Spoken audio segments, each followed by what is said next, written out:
Okay, so first we need to gather our ingredients. Now, to make things a little less messy, I do recommend getting some gloves, and you'll see why later.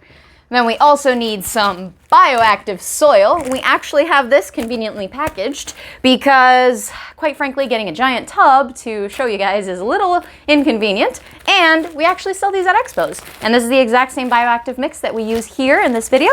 And then we also recommend getting some leaves. These specifically are magnolia leaves. We also take these to expos. We recommend getting some sticks. And we also recommend getting some extra little things like rocks, some cork bark, water dish, and a tiny little hide, which I'll show you guys why later. It's gonna be really, really awesome. But most importantly, you're also gonna need some original Gorilla Glue, and ignore the packaging. And to make life a little easier, a spray bottle with some water inside. So Waffles here is showing us our 10-gallon tank that we're going to be using for this video. And 10-gallon is great for adult male hognoses and for growing females. Sometimes hatchlings can do well in a 10-gallon if you put a ton of clutter in there, but we usually recommend only going into a 10-gallon or a bioactive once they're a little bit bigger, close to about a year old. Isn't that right, Waffles? Okay, so step one is actually gonna be one of the funnest parts, which is actually designing your background. So what we're gonna do is we're gonna go ahead and pull this out, and I have decided that this is gonna be the front, because if we make this the back, then it would be facing that way and it's gonna be against a wall and then we can't open it. Most tanks will have an upwards opening lid, so you have the screen top, but this one opens from the front, which means this is going to be our back. I'm gonna turn it around and put this on its back, just like so.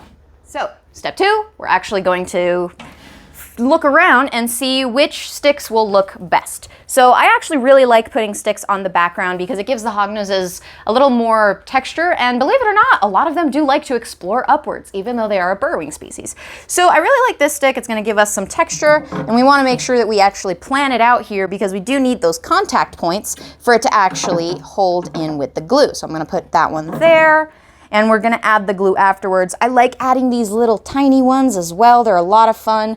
I'll even slide this one underneath, kind of like that. And that makes a little extra fun thing for them to explore. I love adding these gnarly little root branches. They are so fun, and they are a lot of, there's a lot of possibilities for things you can do with this. And I'll probably have that one, I'd say like this.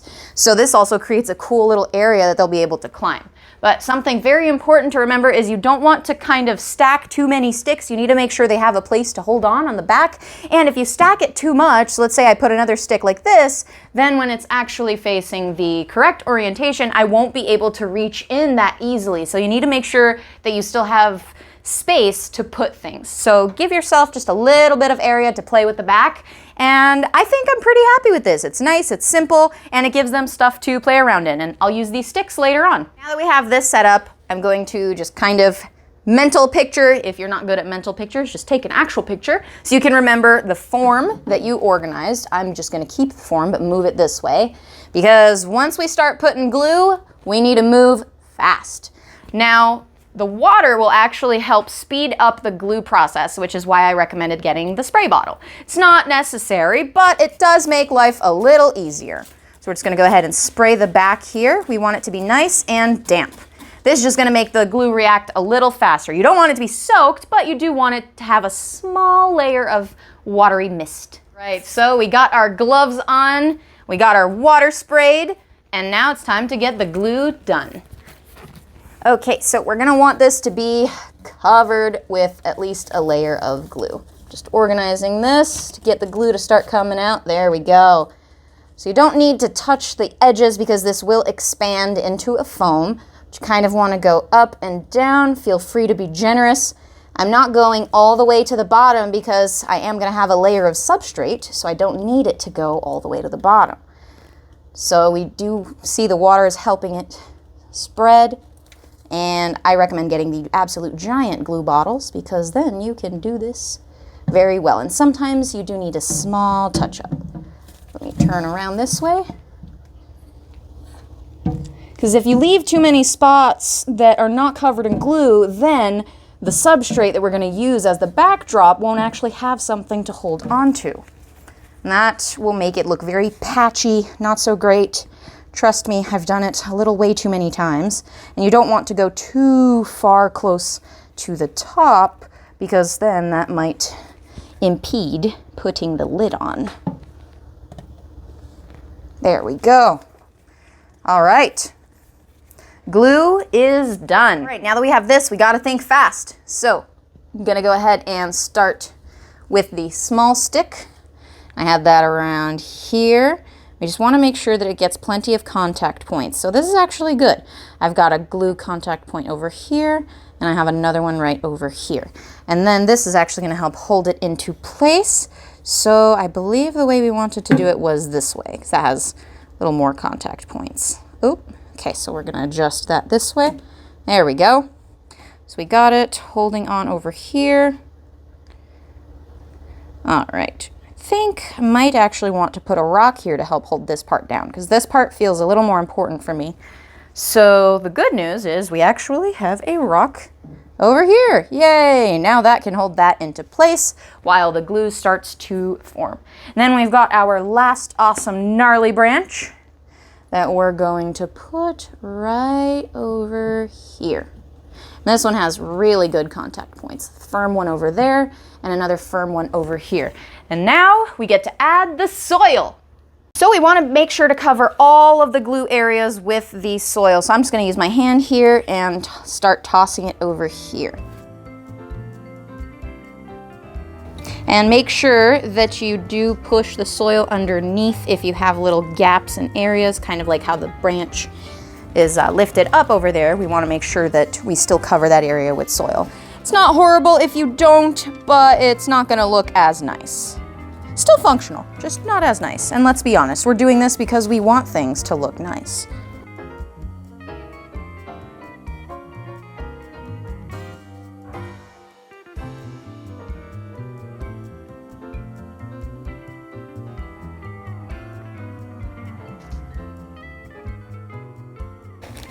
Don't worry about putting too much substrate, because anything that does not attach will actually be used for the, well, bottom substrate, for digging plants and all of that. I love the look of this on the walls though, because it really creates this natural feel. It allows for, in events where you need to actually increase the ambient humidity, you can just mist the background wall and it will hold that humidity better than if you just misted the ground. Okay, so once we have our first layer done, we're going to press this in a little bit. Be mindful of where your sticks are, because we don't want to mess that up. And also be careful around the top. Actually, notice that I unintentionally got some glue over here, but thankfully I have gloves. We're going to want to keep this top clean, just to make sure that we can still slide that lid in. If you do have the screen tops with the clips, this is not something you need to pay as much attention to, but in general, it's good to give yourself a little bit of space here. And again, the reason I have gloves is mainly for this part, because this stuff will get stuck on your fingers and it will not come out. Trust me, I know that from personal experience. All right, so let's go ahead and put some glue in here. And now we don't want to put a ton, we just want a small little drizzle. Let me get the glue back to the bottom. Oh, there we go. Small little drizzle in here. And then we'll set that aside.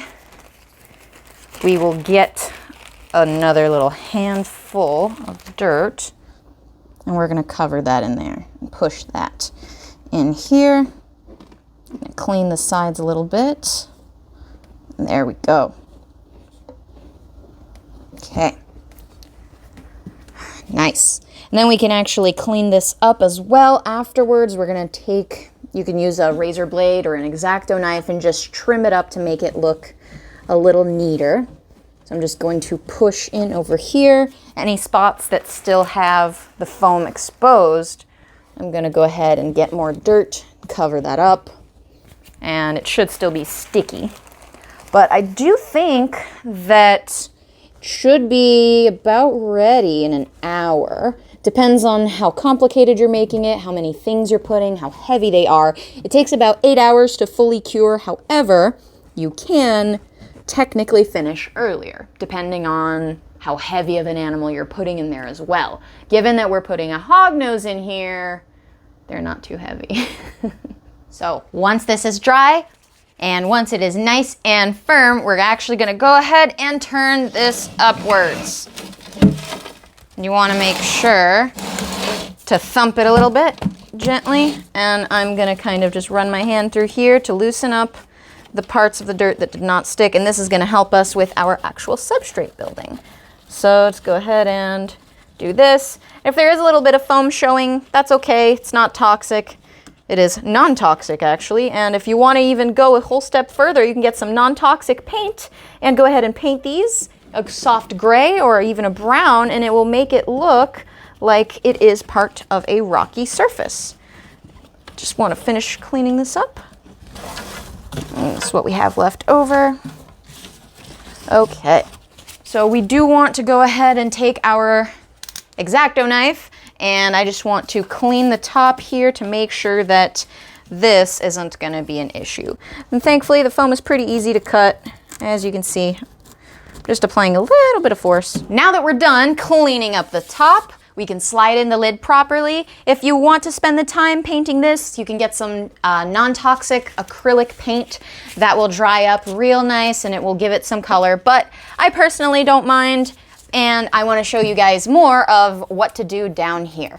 Okay, so now that our background is done, we get to actually focus on the rest of the tank, which is the most fun part. So this is all just leftover soil that we had from the background. I'm going to go ahead and dump the rest of what we have in here. And all of this was approximately 30 ounces of soil.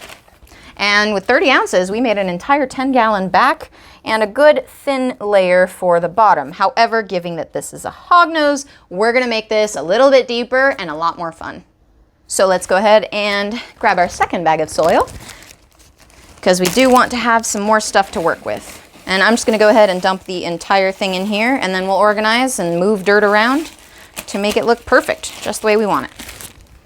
Right, so I'm still wearing gloves, but for this part, you don't really have to. It's not gonna be too bad. Now, if you want to go more soil, you definitely can, but be aware that the more soil you put in there, the harder it will be to find your hognose when it's time to feed, and some of them love to burrow. Most of the time, if I have a live plant, I'll leave it in the pot, put it in the cold side of the enclosure, which I'm gonna just dedicate this side to be.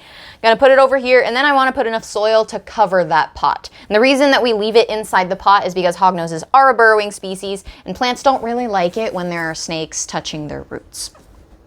A cute little fake bonsai tree though, so it is okay for you to use fake plants. Fake plants are not mandatory for you to be able to add isopods and a cleanup crew. So you can still make this look really beautiful without having to worry about plants, especially since, well, not everybody's good at keeping plants alive, myself included. It's why I use very hard to kill plants.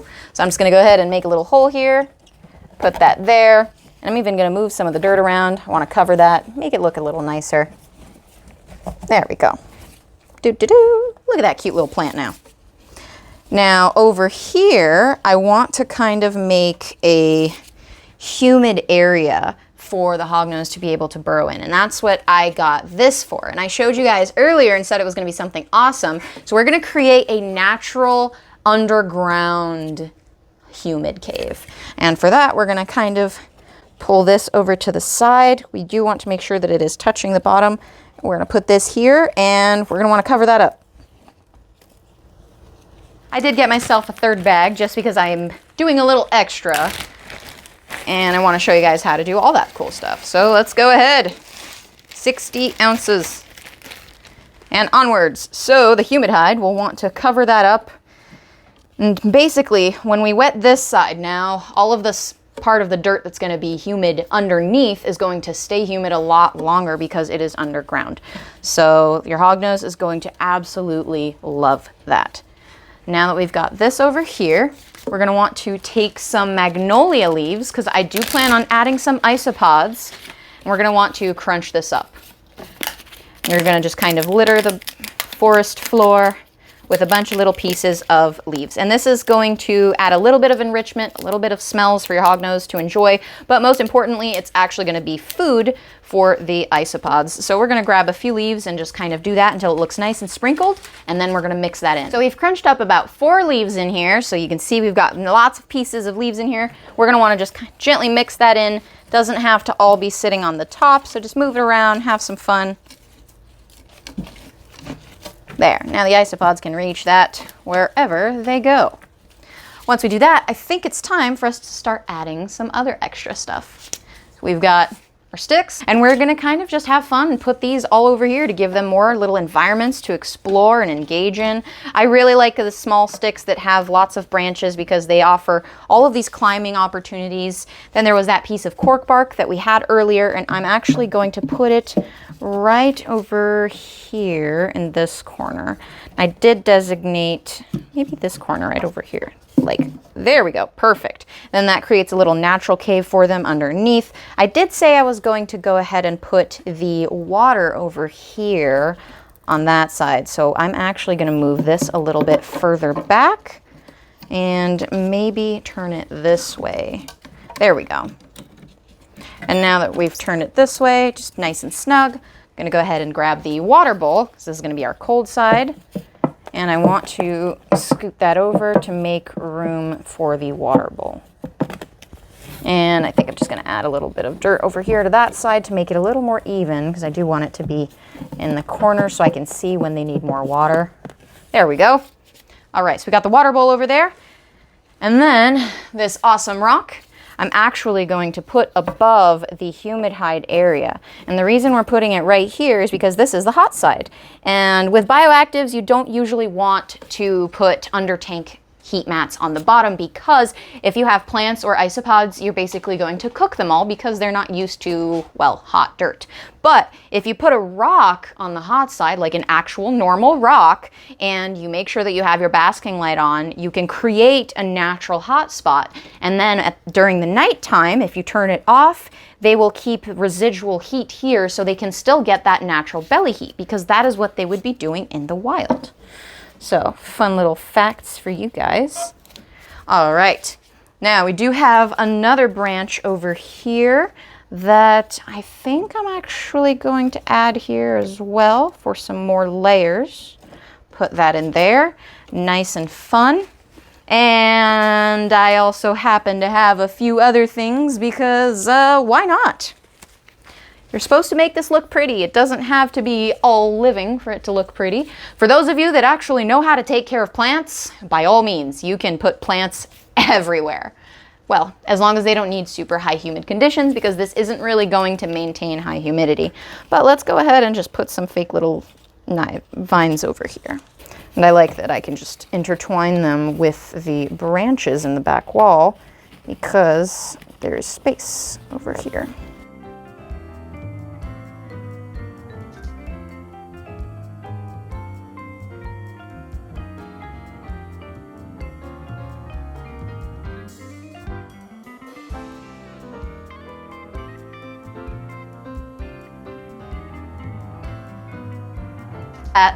I'm gonna go ahead and add some fun.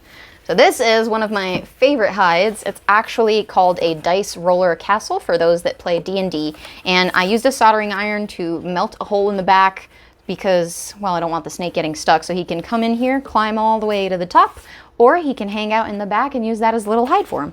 And we're gonna put that right here in the middle, facing that water bowl. There we go.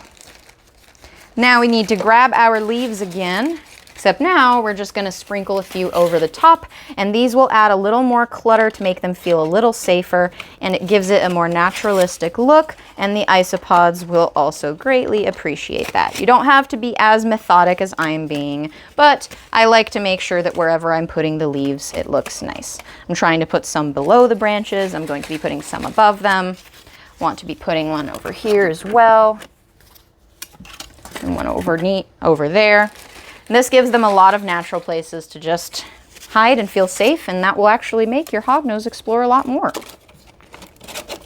Okay, put that one over there. Okay, so the last step is going to be introducing your hognose into their new home. Yay! This is Buddha. He is a extreme red albino conda hognose. So he's got reduced patterns and he's a beautiful albino color. All right, buddy, you are all sticky. Okay, here you go.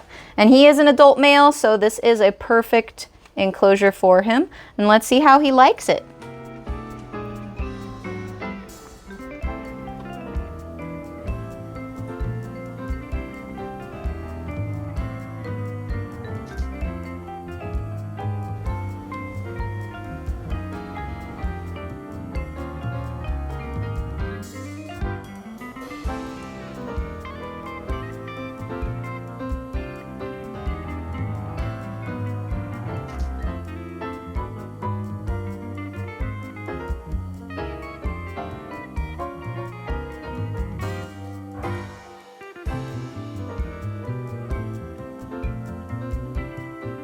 Okay, and now I must bid you farewell, for we have reached the end of the video.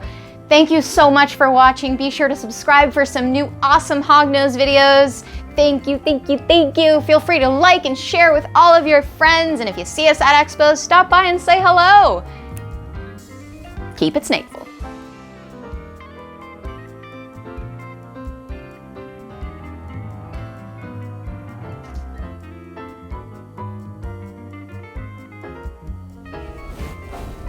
Preemptively. Usually you're not supposed to have this cut that much, but this one came messed up. Oh geez. Let me take a look at it real quick. Wait, waffles. Waffles. Ini juga wolf.